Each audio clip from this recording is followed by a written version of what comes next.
And welcome back. Now, usually I'm not one to watch dystopian, zombie, end of civilization type shows, but this one caught my eye.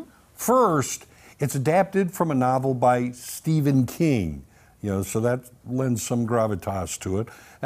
Plus, it's a limited series, a mini-series, so there is a finale that's not like years down the road. You want to have an ending. Yeah, That's what you're saying. I really like that. I get it. It's called The Stand. Take a look.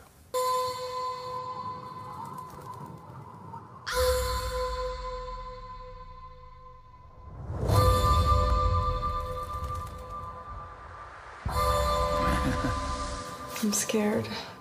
Me too. Where will we go? Welcome to the Boulder Free Zone. Stu Redmond. Which one of you is Larry Underwood? How do you know who I am? How do you think?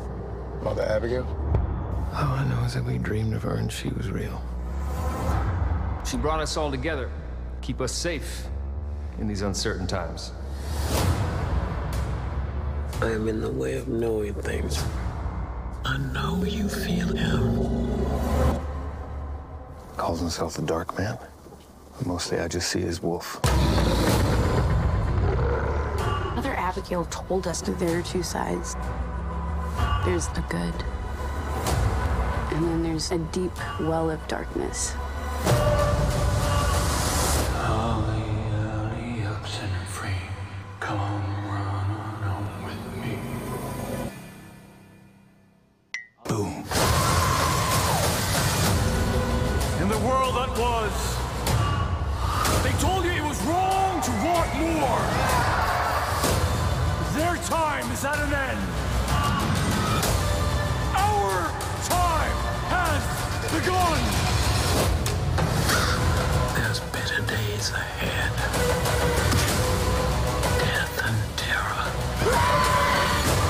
The Dark Man grows stronger every day. And soon he'll destroy all who stand against him. The world is now a blank page. And it is there. You must make your stand.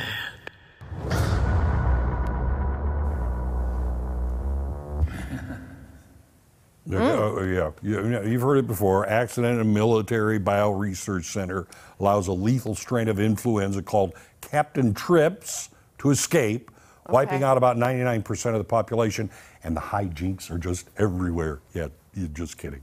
Yeah, as one would expect, there are survivors, and not all of them are nice. These survivors gravitate toward two characters, Randall Flagg, Alexander Skarsgård, also known as the Dark Man, you saw that, and Mother Abigail Fremantle, Whoopi Goldberg. Thought I saw her in there, yeah. Okay. It's a setup for what, I'm sure is going to be a huge good versus evil kind of, confrontation. The miniseries is not for kids. Okay. It's kind of vulgar at times, a little gross, so be aware. Also, this is the second adaptation. The first one was in '94. The final episode of this version, however, is written by Stephen King himself. It's on Paramount, 9 episodes, short miniseries. It's pretty good. You made it through the whole thing? No. Okay. I'm in 2, and I said, okay, I'll talk about this because it kind of grabbed me. Looking forward to seeing the rest of them, I guess. I read this book back, oh my gosh, a million years ago when it came out. Came out in the 70s. Yeah. And I remember a friend of mine had read it, and we were all pretty young, but we got it, and it was creepy. The premise of it was creepy. It was written by Stephen King. Anything he does is creepy, but it was just, it was a big, big book. I guess that's why you have to have a miniseries, essentially, because it was a huge book, as I recall it. Yeah, but just the thought of, yes, this is, again, a remake, but the thought that Stephen King writes that final episode, that's what I'm kind of waiting for, because it's taken from him and then he gives back at the end. You could Ultimate good and evil kind of fight is coming up. I know it. Well, you could just bet if he penned that last one himself and had some creative leeway going on there, I'll bet it's a doozy. More than likely. Yeah, I would imagine. I don't think he's going to write a halfway kind of thing. No, to he never end it. does. He No, never does. nah, Just love no. him. Ugh, he's so good.